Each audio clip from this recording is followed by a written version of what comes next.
Hi, everyone. My name is Adam. I'm an associate marriage and family therapist here at Simi Psychological Group.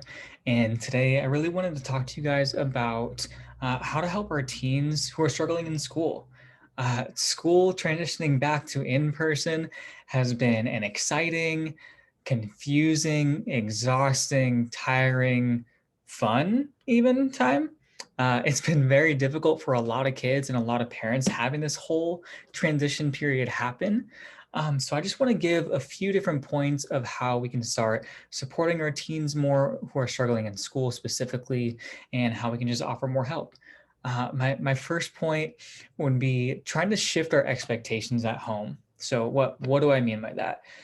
Understanding that this transitional period has been pretty exhausting for them, realizing that, last school year or a year and a half, they were at home. Potentially most of them were at home just doing, an hour or two worth of school. And it was difficult having Zoom meetings, and it was very sporadic with classes and assignments and homework. And now they're back to their normal 8 hours a day. They're coming home exhausted, having an 8 hour workday just like us.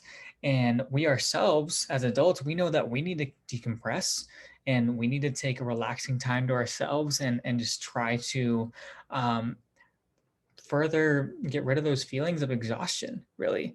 So understanding that your kids are probably really tired when they get back from school, and that's okay.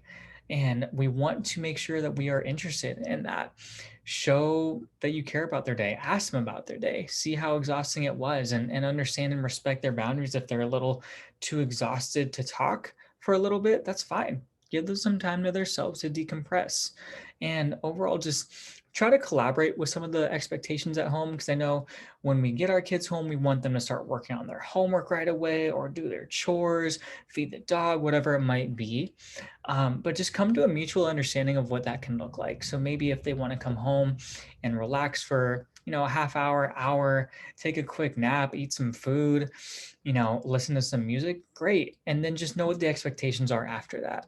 But we want to lay the groundwork earlier on, just to make sure they know what they're expecting when they come home, and what they're expecting of you guys when you get to greet them at the door. What is that communication going to look like? What is it going to look like to interact with each other? What's it going to look like for them to be participating at home with conversations? And the second piece would be just showing genuine interest in their classes, right? And we want to find a balance between being involved and on top of them with schoolwork and understanding what's going on, but also not hovering. So try to ask more about their weekly assignments, like, hey, I know you've been on top of your schoolwork and you're doing great. I heard there might be something coming up this week. Is there anything I can support you with? Can I help you with this? Instead of the constant reminder of, like, remember, you got to do your work. Did you do your homework? Are you studying for your tests? Just that constant hovering and constant helicoptering almost, because our teens want to develop that independence as a student and as a soon to be young adult, and going into adulthood, especially into college. They got to further develop that independence of knowing how to study on their own, knowing how to be on top of their work.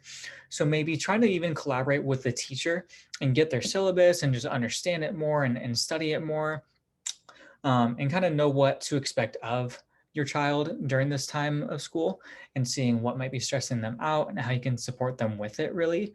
And also just having that desire to grow with them.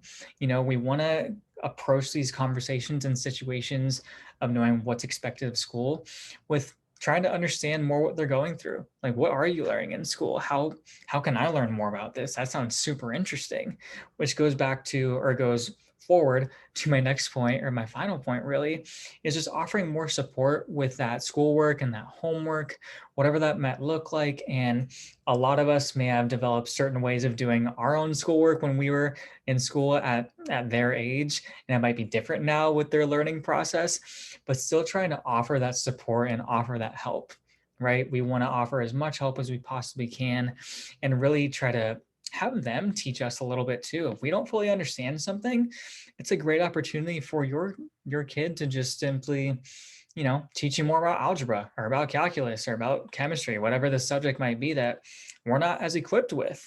And we want to constantly be learning and studying not only these subjects, but just studying our kids, really. We want to learn more about them every single day in order to grow as a family, grow as a support system.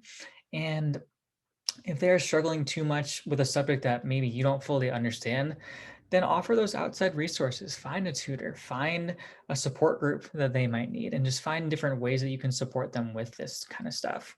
So, again, when it comes down to just supporting our team that might be struggling with school recently, just remember this transition has been pretty exhausting for, I think, everyone, whether it's a student or a parent or a teacher.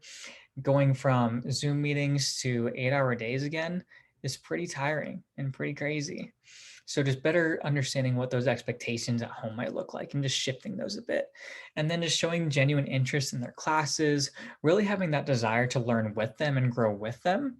And just finding that balance between hovering versus, supporting them, and just recognizing that they are doing the best that they can, that they are doing their work, and still offering that extra support if they need it, especially if they need more help with tutoring, or just different subjects, and just try to learn along the way with them. Remember, you're trying to study your children, you're trying to better understand them and grow with them. This constant development of the teenage years and just growing as a family is always going to be changing. There's always going to be adaptations, and we want to continue to grow in flexibility with them as they grow in flexibility with us. And I think that's the best way to try to show that. If you guys have any questions at all, please feel free to reach out, get in contact with our psychological group, and just see how we can better support your teens. We'll talk to you guys soon.